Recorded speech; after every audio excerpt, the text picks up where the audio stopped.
etcétera, etcétera. Una serie de músculos que cuando nosotros hacemos la cirugía no las reconocemos como tal, un poco difícil, por eso le llamamos complejo muscular. Están los esfínter anal interno, esfínter anal externo, y también hay una serie de nervios que salen del sacro, este es el hueso sacro, de ahí salen una serie de nervios que tienen que ver con la función evacuatoria intestinal, que tienen que ver con la función urinaria y con la función genital de las personas, ¿no?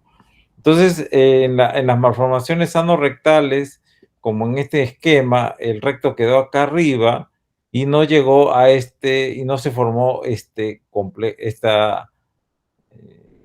canal, ¿no? O canal rectal, canal anal, y no solamente es que no se forma eso, el problema está de que este complejo muscular, al no haber estímulo, tampoco se forma adecuadamente. De existir existe, pero en menor proporción a una persona que nace con su recto y ano en forma adecuada, ¿no? Esto, ¿a qué conlleva? De que cuando nosotros reparamos estas malformaciones anorrectales, nosotros el recto al final lo tenemos que llevar aquí, a donde está el complejo muscular, milimétricamente, ¿no? Exactamente lo tenemos que dejar. No lo podemos dejar ni muy adelante, ni muy atrás, parcialmente, no, tiene que ser totalmente dentro de ese complejo muscular y al medio. ¿Para qué? Para que este niño pueda tener una función evacuatoria o una función defecatoria normal. La función defecatoria, recuerden, no solamente es el hecho de hacer una deposición como lo hacen muchos animales inferiores, ¿no? Nosotros, los humanos, vivimos en una sociedad y por lo tanto, nosotros tenemos que saber reconocer cuándo es que tenemos una urgencia defecatoria, ¿no? Y lo conocemos.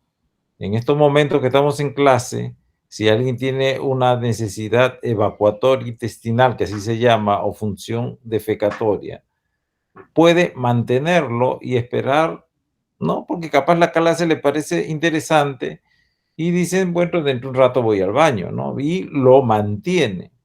Esa es una función de la evacuatoria intestinal.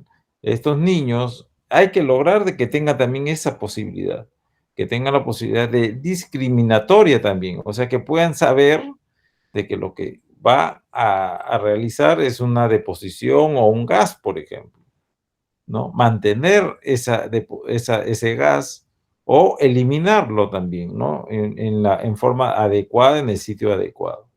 Esa función nosotros tenemos que lograr que el niño lo tenga, si no va a ser un niño incontinente. Entonces, ser incontinente es la falla de esas funciones. Imagínense que alguien no pueda saber, que no sepa que va a tener una deposición, que no sepa que mantenerla y que no sepa de que lo que va a eliminar es un gas o una deposición o una deposición líquida.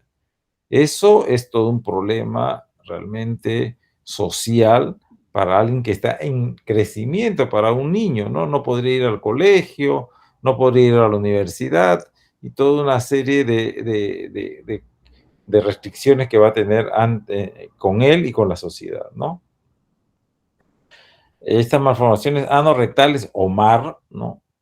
Ocurre en uno en cada 4.000 a 5.000 recién nacidos vivos, son consideradas enfermedades raras, ligeramente mayor en varones. El riesgo estimado para que una pareja tenga un segundo niño con una malformación anorrectal es aproximadamente 1%. El efecto más frecuente en los varones serán imperforados con fístula recto-uretral. Vamos a ver cómo es eso ahora. Y en la mujer es una MAR con fístula recto-vestibular, ¿no? Las malformaciones anorrectales durante muchos siglos estos niños nacían y fallecían por obstrucción intestinal, porque realmente es una obstrucción intestinal. Fue en 1835, ya hace más de un siglo, a Musat, cuando todavía no había anestesia, recuérdenlo, en esa época todavía no había antibióticos también, suturó por primera vez la pared rectal a las márgenes de la piel, lo que podría llamarse la primera rectanoplastía, ¿no? Y fue este hombre, el doctor doctor Peña, Alberto Peña, mexicano, que fue el primero en que hizo el abordaje sagital posterior, ¿no? Que para el ano imperforado fue el tratamiento, digamos, que mejoró la sobrevida de estos niños, y esto lo realizó en 1982, no hace mucho, ¿no? Esa es la técnica que usamos en la actualidad, ¿no? Etiología multifactorial, hay algunos factores genéticos. Desde el punto de vista de la clasificación de las malformaciones anorrectales, de hecho, los niños y las niñas van a ser muy diferentes, por eso la clasificación se basa en niños y en niñas, ¿no? Y va a depender de la anatomía, ¿no? Por ejemplo, esta es una malformación anorrectal sin fístula, por ejemplo, y esta es una malformación anorrectal en niñas. En niños puede ser mar con fístula rectoperineal, mar con fístula rectouretral, que es la más frecuente en niños, mar con fístula rectovesical, mar sin fístula, estenosis anal, atresia rectal y estrofia de cloaca. Son los tipos que hay en los niños. En las niñas, igual hay fístula rectoperineal, fístula rectovestibular, que es el vestíbulo. Miren, este es el labio mayor en la niña, este es el labio menor. El vestíbulo es toda esta zona que está acá. Cuando tiene una fístula a donde está mi flecha, se llama mar con fístula rectovestibular. Atresia y estenosis rectal, cloaca, fístula rectovaginal, rectovesical en H y estrofia de cloaca. Vamos a ver cada uno de ellos, ¿no? Entonces, las malformaciones en niños, malformaciones anorrectales, las fístulas perineales, veamos al esquema, ¿no? Vejiga, uretra, ¿no? El recto debió llegar aquí a este complejo muscular, solo se quedó acá y hizo una fístula al perineo. Como ven acá este esquema, aquí está, no tiene ano, no tiene canal anal, y se formó una fístula acá, mar con fístula rectoperineal. Igual acá, la fístula está debajo de la pinza, no se formó el ano, y acá tampoco, y la fístula está aquí. Fístula rectoperineal es el defecto más bajo en varones y en mujeres, porque en mujeres también ocurre. El recto está localizado dentro de la mayor parte del mecanismo del esfínter, como ven acá, ¿no? En el complejo muscular, sino solamente una parte anterior está fuera del esfínter, ¿no? Solamente la parte más inferior está mal localizada, ¿no? Como en este caso, no hay ano y hay solo una fístula, ¿no? Buen pronóstico funcional, ¿no? Igual acá debería estar el canal anal y solamente tuvo una fístula acá. Acá debió estar el canal anal y lo único que apareció es una fístula. Estos niños que tienen mar con fístula rectoperineal son de buen pronóstico funcional, ¿no? Cuando se operan bien, claro está. El mar con fístula rectouretral es la condición más frecuente en los varones. Veamos a los esquemas. El recto quedó aquí, donde está mi flecha. Debió haber bajado hasta acá, no, pero se fue hacia adelante y hizo una fístula. Acá también este esquema. El recto quedó acá y hizo una fístula a la uretra. Este es más alto, uretra prostática. Zona de acá es la uretra vulvar. La fístula puede estar localizada en la parte más inferior de la uretra, es la uretra vulvar. O en la parte más alta, la uretra prostática. A más altura, menos músculos. Ustedes están viendo el esquema, menos músculos, acá hay mejores músculos. Significa que este tiene mejor pronóstico funcional, este peor pronóstico funcional, ¿no? Cuanto más baja sea la fístula, más pared común tiene con la uretra. Este es un mar con fístula rectouretral vulvar, mar con fístula rectouretral prostática, ¿no? Esta es la vejiga, esta es la uretra y está en la próstata.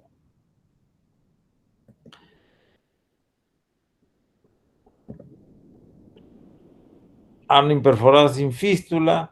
Estos niños son síndrome Down generalmente, tienen buen pronóstico funcional. Aquí está el recto está generalmente a 2 centímetros de la pared nada más. Buen pronóstico funcional siempre está asociado a síndrome Down, ¿no? Este niño, por ejemplo, no tiene fístula, se le tomó un colostograma y no había fístula, ¿no? Buen pronóstico funcional. La atresia rectal, en este caso, si hay canal anal, lo que faltó es una parte del recto, ¿no? Es una entidad muy rara, ¿no? 1% de todo el grupo de malformaciones anorrectales, o sea, bien rara es, pero de buen pronóstico funcional, ¿no? Porque tiene complejo muscular, tiene el ano, tiene el canal anal, ¿no?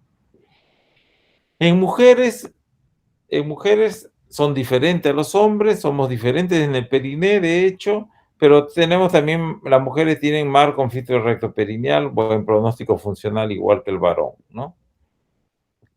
Las mujeres tienen vestíbulo, los hombres no. Este es el labio menor, este es el labio mayor, cuando este es el introito vaginal y este es la uretra.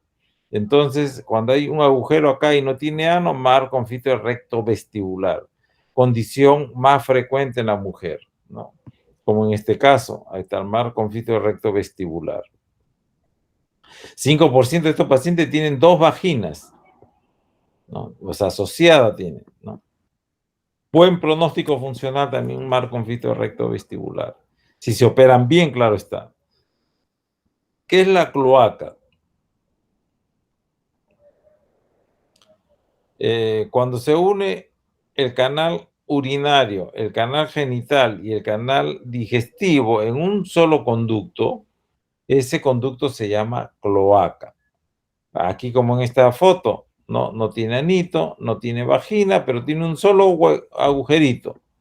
Con la inspección yo puedo ver, como en este caso, que no tiene más que un solo agujero. Entonces ya yo puedo decir que esta niña tiene una cloaca. No es necesario en este caso tomarle radiografías ni nada por el estilo. Ustedes están viendo que el diagnóstico de las malformaciones anorrectales es con la inspección. No necesitamos más cosas, ¿no? Representa la cloaca un espectro amplio de malformaciones, ¿no? Puede ser una cloaca, miren como acá en esta figura de abajo, muy baja, menos de 3 centímetros, y esta cloaca muy alta, mayor de 3 centímetros. Cuando las cloacas es menos de 3 centímetros, tienen buen pronóstico funcional y el tratamiento es fácil. Fácil para un cirujano experto, claro está. Si es una malformación, una cloaca que mide más de 3 centímetros el canal común, el pronóstico funcional no es tan bueno, ¿no? Y la cirugía es mucho más compleja, ¿no? La longitud del canal varía desde 1 a 7 centímetros y es muy importante para las implicaciones operatorias y pronósticas, ¿no? Menos de 3 centímetros, buen pronóstico funcional. Mayor de 3 centímetros, hay que hacer reemplazo vaginal, reemplazo uretral, toda una serie de técnicas quirúrgicas más complejas, ¿no? El diagnóstico, recuerden, y el manejo de estos niños con malformaciones rectales va a depender de la inspección. Va a depender de la ectoscopía, de mirarlo. Yo miro acá que no tiene anito, yo sé que tiene una malformación no rectal, y si veo hacia adelante que tiene una fístula, mal con fístula perineal. Si veo que tiene una fístula cerca a la vagina, mal con fístula recto vestibular, ¿no? Estas malformaciones anorrectales o MAR van acompañadas de otros defectos congénitos. La mayoría son defectos urogenitales. Puede tener también defecto sacro. Si hay defecto sacro, recuerden que del sacro sale el plexo sacro. Y del plexo sacro salen unos nervios que van a todo este periné, ¿no? Los nervios perineales, los nervios pudendos, los nervios abdominogenitales, y los pudendos son los que llevan la inervación a toda esta zona.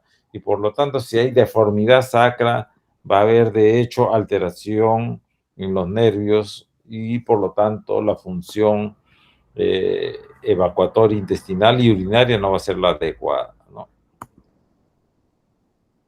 Entonces, eso ya lo hemos visto. Si nace un niño con malformaciones anorrectales, generalmente se hace una colostomía, ¿no? Pero hay condiciones en que no se hace colostomía. ¿En cuál? En los niños varones, cuando tiene mar con fístula rectoperineal, no le hacemos colostomía y le hacemos una rectoanoplastía sagital posterior primaria, que le llamamos. En el resto, le hacemos colostomía. En las niñas, también, si tienen mar con fístula perineal, como en y mar con fístula vestibular, como en este caso, no le hacemos colostomía y le podemos hacer la rectoanoplastía. Requiere colostomía en mar con fístula vestibular, fístula vaginal, atresia rectal y cloaca. Importante para nosotros es el sacro. Si un niño nace, vemos ectoscópicamente que tiene mar con fístula perineal, decimos que tiene buen pronóstico funcional, pero también tenemos que ver cómo está el sacro. El sacro nos interesa. Le tomamos una radiografía y medimos el índice sacro. El índice sacro lo medimos. Si el índice sacro sale mayor de 0.7, este niño significa que tiene buen sacro. Si el índice sacro sale que es menos de 0.4, son niños universalmente incontinentes fecales, mal pronóstico funcional. Si tiene un índice sacro entre 4 y 0.7, son considerados no predictivos, o sea, no sabemos si tiene buen pronóstico funcional o mal pronóstico funcional. ¿Dónde medimos el índice sacro? Tomamos una radiografía frontal y lateral del sacro y de la cresta ilíaca en la parte más superior, de la espina ilíaca posterior inferior y de la parte más inferior del coxis o sacro. Y tomamos estas medidas y de ahí sacamos el índice sacro. ¿Qué hacemos en estos niños que nacen con malformación anorrectal? Lo primero, colostomía, recuerden.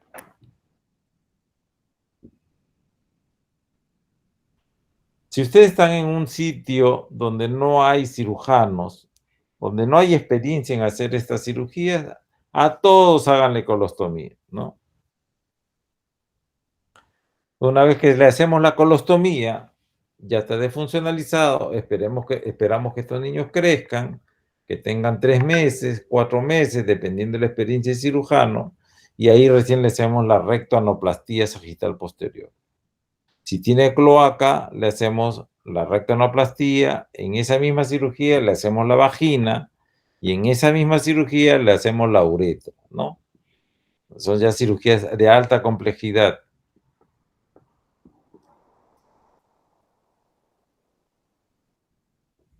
La colostomía que nosotros hacemos, miren el esquema, es una colostomía del descendente o simoidea alta, a doble boca, así como está acá, una por donde se deposiciona y la otra distal para medir, para ver el cabo distal, ¿no? Esta colostomía nos sirve para desfuncionalizar, para una preparación mecánica del cabo distal. Ahí está, la lavamos bien para la cirugía y hacer el descenso. Y para hacer pruebas diagnósticas, como en este caso, ¿no? En este caso, pintamos por ahí por la colostomía distal y vemos si tiene fístula por dentro, ¿no? En ese caso. Ahí nos sirve.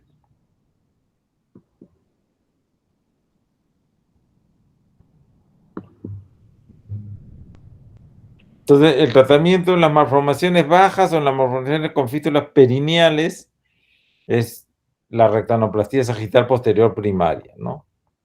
Y las malformaciones altas, entre comillas, porque ya no se clasifican acá así, ya se hace la colostomía. ¿Cómo hacemos la colostomía? Al niño lo colocamos así en esta posición, ¿no?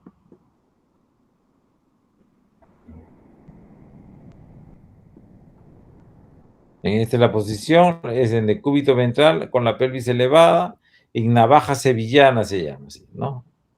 En navaja sevillana. rodete alto para flexionar así y poder hacer la rectonoplastía. Nosotros hacemos la rectonoplastía, cortamos sagital posterior, por eso se llama rectonoplastía sagital posterior, ¿no? Encontramos el recto y lo colocamos con unos estimuladores a nivel del complejo muscular. A nivel del complejo. Aquí estamos viendo, este es el recto, este es el complejo muscular, que ya lo hemos con un estimulador rectal, vemos dónde está, y lo colocamos en su sitio, ¿no? Y al final, esto estaba así, y lo llevamos y queda como está acá, ¿no? Después de hacer la rectonoplastía, estos niños pasan a una dilatación, a un periodo de dilatación, ¿no? Y el posterior cierre de colostomía. Actualmente, las malformaciones anorrectales, como muchas cirugías, ¿no? También tiene abordaje por la laparoscopía. Vía laparoscópica entramos por el abdomen, miramos la fístula, ligamos la fístula y con un trocar a nivel de complejo muscular jalamos el recto, ¿no? Esto está aprobado mundialmente para tres cosas: para cloacas, para fístulas recto-uretrales y para las fístulas recto-vesicales, ¿no? Eso es el consenso actual, ¿no? Hay algunos cirujanos que hacen para otro tipo de malformaciones, pero desde el punto de vista del consenso mundial de expertos, todavía tiene indicación la laparoscopía para las malformaciones muy altas, ¿no? De esos casos que nosotros hemos hecho, y estos niños ya no los abrimos cuando son malformaciones muy, muy altas, ¿no? Entonces, las malformaciones anorrectales, el tratamiento postoperatorio, una vez que le hemos hecho la rectanoplastía, como en este caso, van a un periodo de dilatación anal. Estas dilataciones o calibraciones empiezan a partir del 10º a 14 días. De ahí le hacemos cierre de colostomía. Este cierre de colostomía lo hacemos a los 2 o 3 o 4 meses después de la cirugía, ¿no? Este es el cierre de colostomía, que diga cómo hacemos las dilataciones anales y posterior cierre de colostomía, que es, el niño le debemos hacer cierre de colostomía más o menos a los 8 meses, 9 meses ya de edad, ¿no? Ya todo, para que él ya empiece a hacer sus deposiciones sin ningún problema, ¿no? Hemos dicho que cuando el niño nace, hay dos opciones quirúrgicas: que le hagas colostomía o que le hagas una rectonoplastía primaria. ¿Cuándo hacemos rectonoplastía primaria? Las indicaciones están: malformación anorrectal con fístula perineal, ¿no? Eso es lo que hemos dicho. Si tiene fístula perineal, con buen glúteo y buen periné, tiene indicación. Si tiene un índice sacro mayor de 0.7, no tiene masa presacra en la radiografía, no malformaciones asociadas severas, no anomalías genitales, mayor de edad gestacional mayor de 36 semanas, mayor de peso al nacer mayor de 2.500 gramos, en prematuros no está indicado, y la cirugía antes de las 72 horas de vida.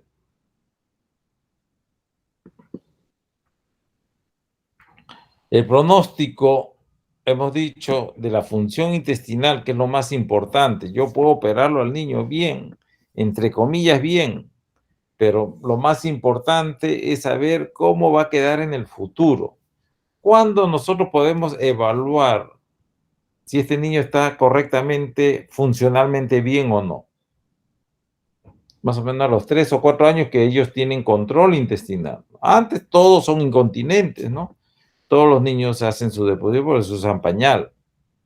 Entonces, a partir de los 3 o 4 años, nosotros empezamos a hacer la evaluación funcional de estos niños, ¿no?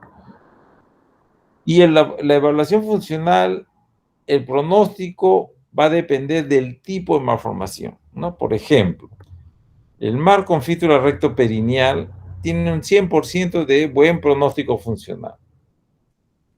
El recto vestibular, un 95%. Recto uretral vulvar, 85%.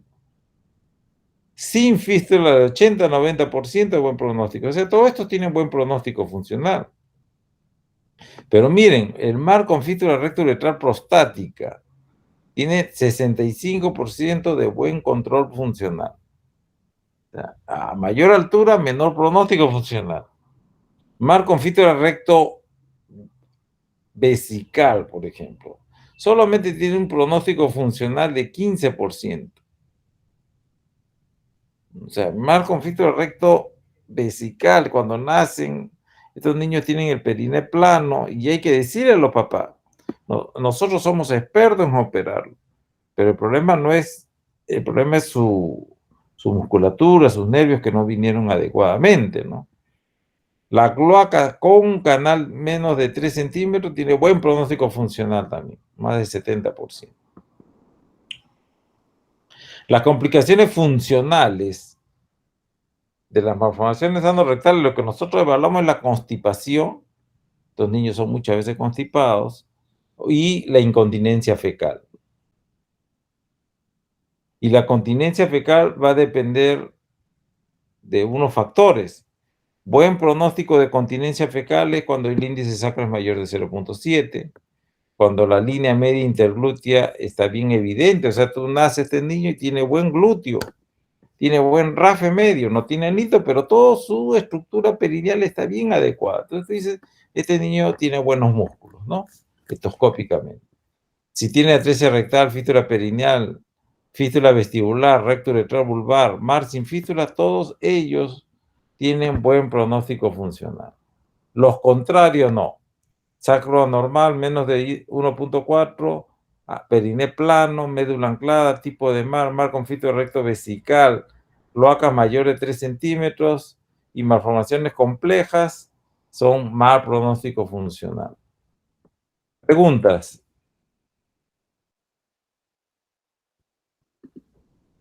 ¿Alguna pregunta, doctores, señores alumnos?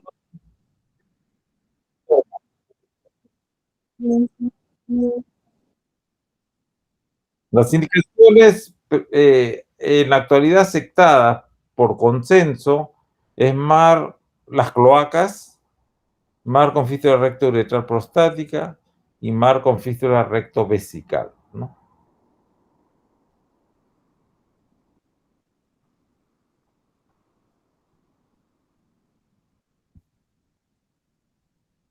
Bueno, continuando, vamos a hacer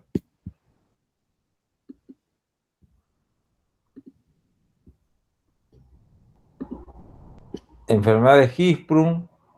La enfermedad de Hirschsprung, nosotros es una obstrucción intestinal no mecánica por ausencia de células ganglionares parasimpáticas. Ustedes recuerden que nosotros tenemos dentro del intestino unas células nerviosas intestinales que también se llaman células ganglionares.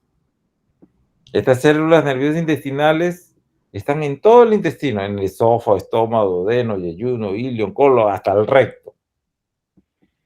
Hay una enfermedad que se llama enfermedad de Hirschsprung o aganglionosis colónica, en la cual no hay estas células ganglionares en la parte terminal del tubo digestivo, quiere decir en el recto.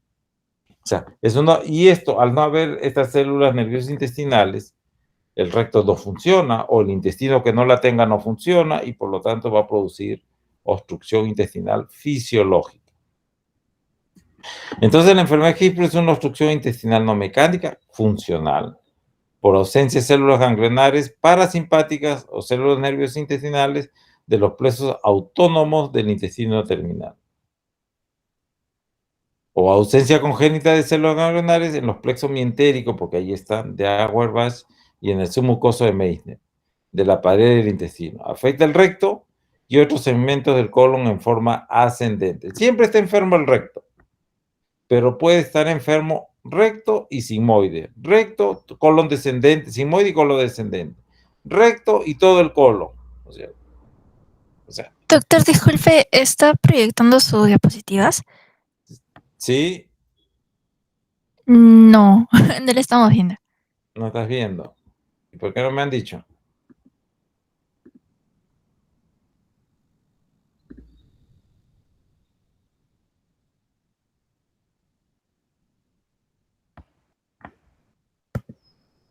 Entonces, la enfermedad de Hirschsprung es por falta de estas células ganglionares. Estas células ganglionares están en el plexo submucoso de Meissner y acá en el plexo intermuscular de Auerbach. Entonces, y la ausencia de estos plexos o células nerviosas intestinales son la causa de la enfermedad de Hirschsprung. Para recordar que el recto para nosotros los cirujanos es desde las columnas de Morgagni, el canal anal y que diga el anodermo, la línea pectínea, todo este es el canal anal para nosotros. ¿No? Para los anatomistas, el canal anal es desde acá, desde la línea pectínea hacia abajo. Para nosotros los cirujanos, el canal anal es las columnas de Morgagni, la línea pectínea, el anodermo, ¿no? Toda esta zona viene a ser el canal anal quirúrgico. El canal anal quirúrgico, ¿por qué nosotros decimos que este es el canal quirúrgico? Porque toda esta zona, las columnas de Morgagni, línea pectínea, anodermo, es una zona altamente sensitiva. Y el recto para nosotros es desde la columna de Morgagni hacia arriba, la parte más próxima de la columna que nosotros le llamamos anillo anorrectal. Células ganglionares hay desde el recto hacia arriba. En el canal anal normalmente no hay células ganglionares.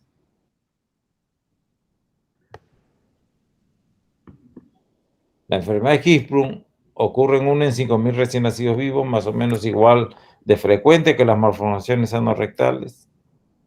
Es más común en niños, con una proporción hombres-mujeres de 4:1. ¿Cuál es la etiología? Nosotros, cuando estamos en la 4ª semana de desarrollo aproximadamente, somos una trilámina, hemos dicho en algún momento. Y hay una cresta ahí, la cresta neural, ¿no? De esta cresta neural parten unas células, que son células pluripotenciales que se convierten en otro tipo de células. Y una de esas células, estas células se reparten primero al esófago, de ahí al estómago, de ahí al intestino delgado, de ahí al recto, que diga al colon ascendente, descendente, y por último al recto, ¿no? Se reparten en forma cráneo-caudal. Aparentemente hay una falla en la migración y no llegan al recto y produce enfermedad de Hirschsprung. Otra teoría es de que sí llegan al recto, pero no hay hay una alteración de la matriz extracelular. O sea, el microambiente de esa zona no es la adecuada y desaparecen estas células ganglionares y produce la enfermedad de Hirschsprung. Estas células nerviosas intestinales o célula neuronal entérica es esencial para la coordinación más generalizada en amplitud y frecuencia de la contracción del músculo líquido intestinal. Y genera dos tipos principales de contracción del intestino, la segmentación y ondas peristáticas. O sea, el movimiento intestinal realmente lo maneja esta célula nerviosa intestinal. Y al haber ausencia de estas células nerviosas intestinales, de hecho se va a paralizar el intestino y de hecho va a producir una obstrucción intestinal baja, ¿no? Porque recuerden que la enfermedad de Hirschsprung es una enfermedad del recto. Siempre está enfermo el recto, pero puede ser que también abarque, aparte del recto, otras zonas en forma proximal, ¿no? Estas células nerviosas intestinales, que está acá coloreada de amarillo, tiene una serie de prolongaciones y por lo tanto tiene una serie de funciones.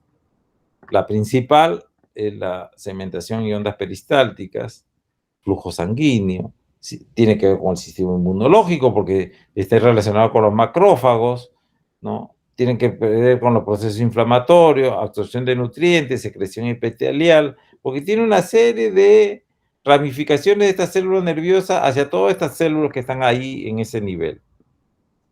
Entonces, al no al no haber células nerviosas intestinales, va a producir una serie de síntomas y signos. Se va a representar en síntomas y signos.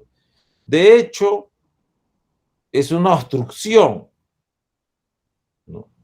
Esta obstrucción en el recién nacido es muy fácil de decir. Si este niño está obstruido, ¿cuáles son los síntomas de una obstrucción? Distensión abdominal, vómitos biliosos, puede haber fiebre, sepsis, perforación intestinal. Si un niño nace así y empieza a distenderse, fiebre, distensión abdominal, ¿no?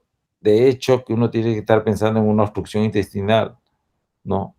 Y entonces le voy a tomar una radiografía y una biopsia rectal para determinar, ¿no? ¿Qué es lo que nosotros hacemos? Sospecha clínica, radiografía de abdomen y la biopsia rectal, que es el gold estándar, ¿no? En la etapa neonatal, entonces los síntomas de cualquier obstrucción en un niño es distensión abdominal, vómito bilioso, retardo en la eliminación de meconio, intolerancia oral, sepsis y perforación intestinal. Si yo quiero representar cómo está esto, ¿no? Probablemente le tomo una radiografía a un niño con estos síntomas, que es el otro paso. De hecho, yo puedo interpretar que este niño tiene el recto así, parético, adelgazado, pequeño, hasta sigmoide, y de ahí esta es la dilatación que tiene, ¿no? Y así, ¿no? Está dilatado. Esta zona dilatada es la zona sana realmente. Aquí sí hay células ganglionares, sino que el meconio, las deposiciones llegan hasta acá y quieren pasar al recto y no pasan. ¿Por qué? Porque no hay células ganglionares. Yo puedo interpretar esta radiografía así. Si yo tengo la sospecha clínica, tengo la radiografía que también me da sospecha, todavía no sé si es cierto eso, y le tomo otra radiografía, que es una radiografía contrastada, le pongo un contraste acá, una sonda, y contraste con una jeringa, y pinto el recto, y si me sale un recto así parético, yo digo acá, no hay células ganglionares. Esta es una zona de transición, entonces aquí ya hay células ganglionares, pero escasas, y esta zona dilatada es la zona normal, ¿no? Este doctor que está acá es el doctor de la Torre Mondragón, que ahora vamos a ver que la técnica actual, este soy yo por si acaso, la técnica actual que nosotros usamos es la técnica de la Torre Mondragón, ¿no? Una serie de radiografías donde hemos visto que el recto sigmoide está adelgazado y después está engrosado, ¿no?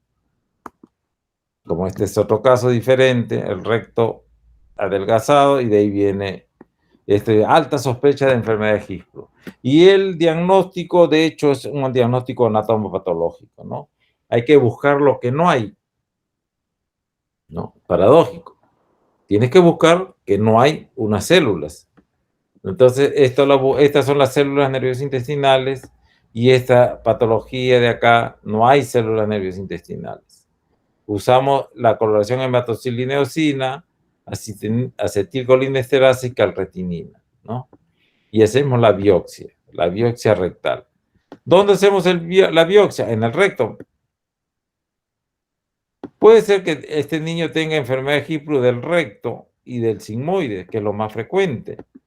90% de los casos es recto sigmoideo, la extensión de la enfermedad de Hirschsprung. 90%. 10% de los casos se reparten enfermedad de Hirschsprung del recto sigmoide y colon descendente, que se llama Hirschsprung a cemento largo, o del recto sigmoide y todo el colon hasta el ilion, ese se llama Hirschsprung a colon total, ¿no?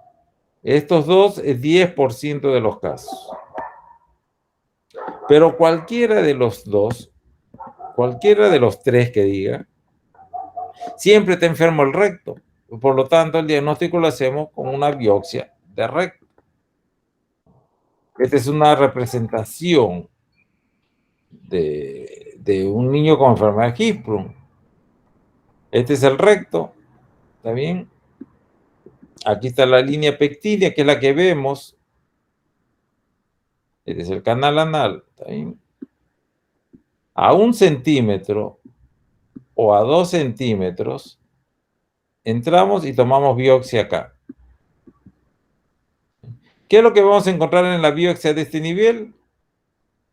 Hipertrofia de los troncos nerviosos y ausencia de células ganglionares. Si hay hipertrofia de los troncos nerviosos y ausencia de células ganglionares en el recto, por lo tanto yo voy a decir, niño tiene enfermedad de Hirschsprung. Entonces, en este caso, si hay células nerviosas intestinales, y en este caso no hay hipertrofia del tronco nervioso, este es el tronco nervioso hipertrofiado, mayor de 40 micrómetros. Ya decimos, hay hipertrofia de los troncos nerviosos. O sea, la enfermedad de Hirschsprung se hace el diagnóstico con el patólogo. Lo otro es sospecha clínica, sospecha radiológica. No podemos operar a un niño con sospecha, tenemos que hacer el diagnóstico definitivo. Gold estándar, biopsia rectal, coloración, hematocilina eosina. ¿Qué tenemos que encontrar? Ausencia de células ganglionares, o sea, que no haya células ganglionares y que haya hipertrofia de los troncos nerviosos. Hay 2 casos en que, siendo Hirschsprung, no hay hipertrofia de los troncos nerviosos. En aganglionosis a segmento largo, o Hirschsprung a segmento total, o Hirschsprung a segmento largo. Y en prematuros o inmaduros. Son Hirschsprung, pero no hay hipertrofia de los troncos nerviosos. Gold estándar, coloración hematocilina y eosina. Pero a veces nos ayudamos con otras coloraciones porque es difícil, hay que tener experiencia. Y una de ellas es la acetilcolinesterasa. Así, normal es que la acetilcolinesterasa sea negativa, eso es lo normal. Enfermedad de Hirschsprung cuando la acetilcolinesterasa es positiva. Esa es enfermedad de Hirschsprung. Es una histoquímica. Hay otra coloración que es calretinina. Calretinina negativo, o sea, no pintó calretinina, es igual a enfermedad de Hirschsprung, ¿no? Entonces, Hirschsprung convencional, hematocilina eosina negativa, acetilcolinesterasa positiva y calretinina negativa, igual a enfermedad de Hirschsprung. Recién nacido, de 5 días, ano permeable, vómito bilioso, retardo en la eliminación de meconio, clásico de enfermedad de Hirschsprung. Distensión abdominal, le tomo una radiografía y yo interpreto esta radiografía así. Esta radiografía es de uno de mis pacientes. ¿No? Así lo interpreto. ¿No? Y cuando entré vía laparoscópica encontré esto. Esta es zona dilatada, esta es la zona estrecha y aquí ya viene la zona estrecha. Por dentro es esto. ¿Qué hacemos en estos casos? Miren este niño dilatado, le colocamos una sonda rectal, ¿para qué? Para que todo el contenido acá del meconio, de las heces que están acá, entren a la sonda y este niño ocurra esto. Va a evacuar todo. Eso se llama irrigación, como en este caso. Le colocamos una sonda y este niño va a eliminar, vamos a lavar el colon y este niño va a mejorar la distensión, va a poder comer, va a mejorar la sepsis y se va a poder ir a su casa. A la mamá le enseñamos cómo hacer esta irrigación y este niño regresa para operarse ya, para hacer su radiografía en buenas condiciones y todo lo demás, ¿no? ¿Cómo clasificamos Hirschsprung? Ya le hemos dicho, hemos adelantado Hirschsprung a segmento corto o recto simoideo, 90% de los casos. Hirschsprung a segmento largo, 5 a 10% de los casos. Y Hirschsprung a colon total, 5 a 10% de los casos. En resumen, recto simoideo, 90% de los casos. A segmento largo y a Hirschsprung a colon total, entre los dos más o menos 10% de los casos. La mayoría de niños, 90% de los casos, nace un niño con malformación no recta, que diga con enfermedad de Hirschsprung, distendido, nosotros le ponemos la sonda y la sonda, con la sonda mejoras, disminuye la distensión, se va la sepsis, mejora la sepsis, le damos antibióticos y el niño ya puede comer. Eso nosotros decimos, esa es la irrigación, está siendo efectiva y no necesito operarlo por el momento, cuando en la etapa neonatal. Pero hay algunos que fallan, algunos que tienen que ir a la aparatomía. ¿Cuándo van a la aparatomía? Cuando la sonda no descomprime, cuando es sospecha Hippron a colon total, cuando ya hay perforación intestinal y sepsis, ¿no? ¿Y qué le hacemos en la laparotomía? Iliostomía a 15 centímetros de la válvula ileocecal, a doble boca separada. No hacemos biopsias en ese momento porque el niño está mal, ¿no? No hacemos biopsias. ¿Cuál es el tratamiento de la enfermedad de Hippur? ¿Cuál es el tratamiento definitivo? Ya el niño se fue a su casa, ya estaba con colostomía capaz o iliostomía. ¿Qué hacemos en estos niños? ¿Cuáles son los principios quirúrgicos? Resección del cemento gangliónico, o sea, resecamos esto que está acá. Esto no tiene células ganglionares, no va a funcionar, hay que sacarlo. Descenso del segmento normogangliónico, o sea, esta zona que tiene células ganglionares, ¿no? La vamos a tener que descender, ¿a dónde? Cerca a la línea pectínea. ¿No? Cerca a la línea pectínea. Hay una serie de técnicas quirúrgicas. Tenemos la técnica suave, que es la de acá, el colon lo pasamos a través del recto, enfermo. Técnica de Duhamel, el recto lo pasamos por detrás, y hacemos anastomosis cerca a la línea pectínea, siempre cerca a la línea pectínea, no en la línea pectínea. Y el Swenson, que es a través, sacamos el colon y lo bajamos el colon sano, ¿no?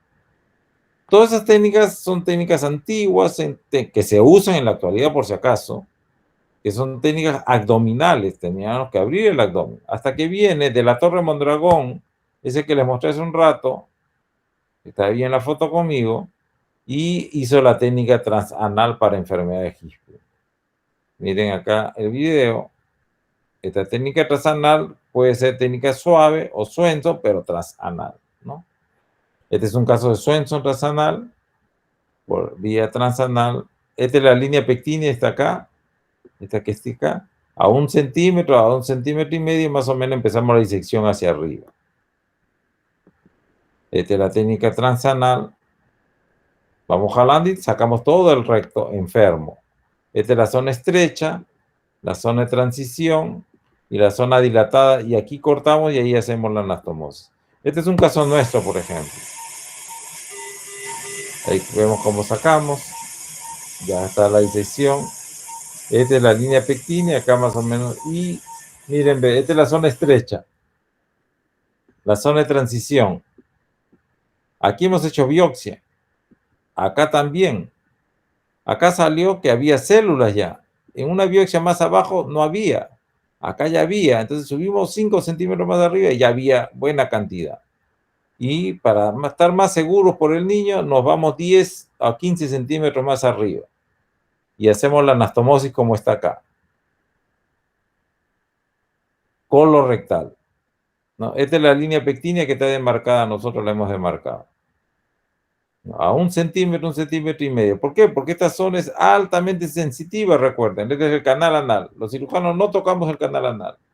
O si no, lo dejamos al niño incontinente, ¿no? La anastomosis la hacemos acá donde está en el amarillo, más o menos. Aquí debería hacerse la anastomosis. El canal, esta es la línea pectínea que sí la notamos bien en la cirugía, ¿no? 1 centímetro más arriba, ahí empezamos la disección. Y ahí tenemos que hacer la anastomosis. Porque si hacemos la anastomosis en esta zona, lo dejamos incontinente al niño. Entonces, la anastomosis acá no la podemos hacer abajo si no lo dejamos incontinente. Y no la podemos hacer muy arriba, acá, porque si no le dejamos esta zona como enfermedad de Hirschsprung, es como no operarlo. Tiene que ser exacto, ¿no? Así como este caso, ¿no? Esta es la línea pectínea y aquí le hemos dado a 1 centímetro más o menos, ¿no? Los niños quedan normales, completamente normales. ¿Cuáles son las complicaciones postoperatorias de la enfermedad de Hirschsprung? Uno, que lo más correcto es que quede normal el niño, ¿no? Con carita feliz. Otro, que quede con estreñido, ¿no? Con incontinencia fecal o con enterocolitis, ¿no? Por asociada a enfermedad de Hirschsprung. Esas son las complicaciones funcionales postoperatorias. Entonces, las complicaciones de la enfermedad de Hirschsprung, ya vamos a acabar, creo, ¿no? Wow, ya va a acabar. Son la enterocolitis, es la no prevenible.